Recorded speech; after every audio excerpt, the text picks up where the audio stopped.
croissance la plus rapide des États-Unis.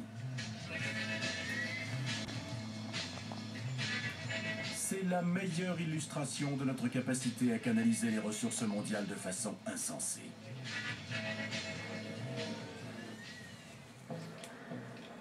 Cette métropole, qui ne cesse de croître, consomme l'énergie avec une gloutonnerie sans pareil. Las Vegas détient d'ailleurs le record d'obésité dans le pays le plus obèse du monde.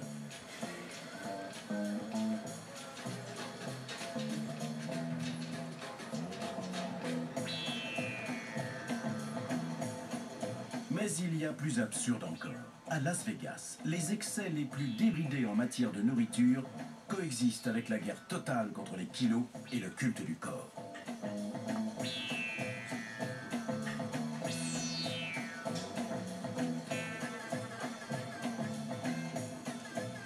Voilà toute l'ironie.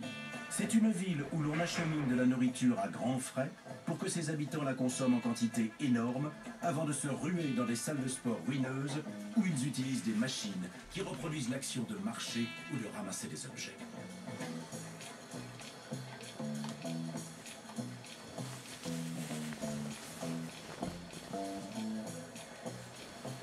Le temps que l'ISS accomplisse une orbite, l'espèce humaine aura dépensé une cinquantaine de millions d'euros en produits minceurs, tandis que 1562 personnes seront mortes de faim. Nous vivons décidément dans un drôle de monde.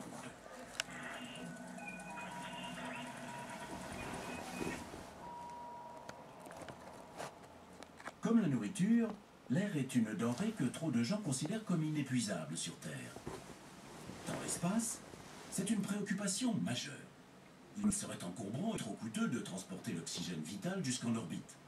La station doit donc générer elle-même de l'air respirable. La technique consiste à faire passer un courant électrique dans de l'eau afin de séparer l'hydrogène de l'oxygène.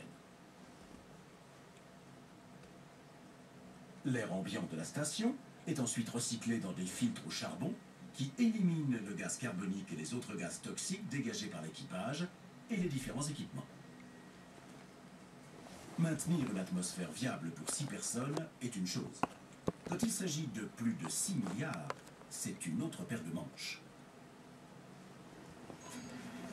Notre prochaine étape est Los Angeles, où la qualité de l'air est l'une des pires de tous les États-Unis.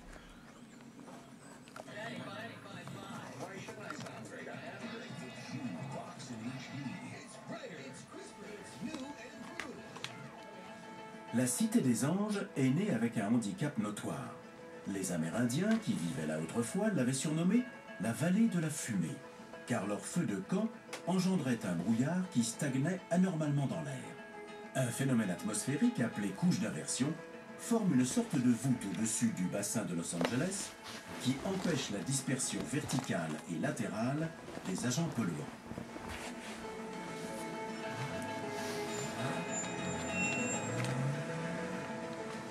En 2008, Los Angeles avait le taux annuel d'émissions de particules le plus élevé d'Amérique.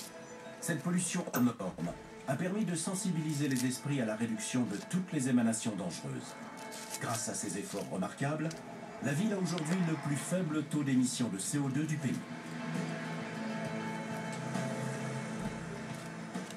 Pourtant, lorsque l'ISS aura accompli une révolution autour de la Terre, 5 millions de tonnes de dioxyde de carbone auront été rejetées dans l'atmosphère.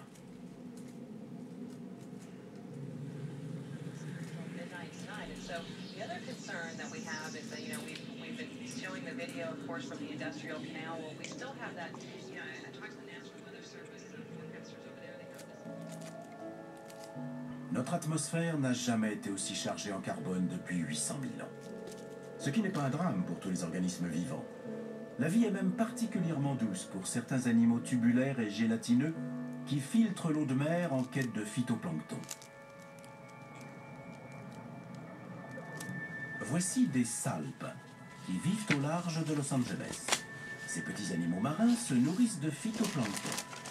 Comme le plancton a la particularité d'absorber le carbone, les salpes excrètent ce carbone sous la forme de boulettes qui coulent au fond de l'océan et se fixent à nouveau dans les sédiments. Les salpes mesurent en moyenne 10 cm de long. Un seul spécimen n'a donc pas une influence déterminante. Mais en cas de besoin, elles grandissent plus vite que n'importe quel autre animal. Et si la nourriture est abondante, elles se clonent en immenses nuées qui peuvent compter plus de 1000 milliards d'individus et couvrir jusqu'à 100 000 km² d'océan. En 1 heure et demie, elles peuvent alors répandre sur les fonds marins plus de 250 tonnes de carbone. Les salpes font partie des rares vainqueurs dans ce monde en mutation. Car pour la plupart des espèces, la rapidité du changement représente un immense défi.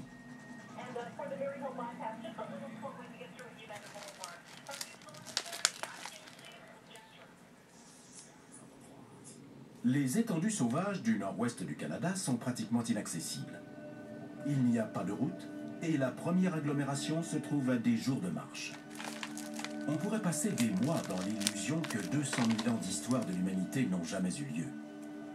Mais même au sein de cette nature apparemment intacte, certains signes indiquent qu'il se passe des choses graves. La faune lutte pour s'adapter aux transformations de la Terre, comme la marmotte de l'île de Vancouver ou le renard véloce. Quant à ces petits putois à pieds noirs, il en resterait moins d'1 millier sur toute la planète.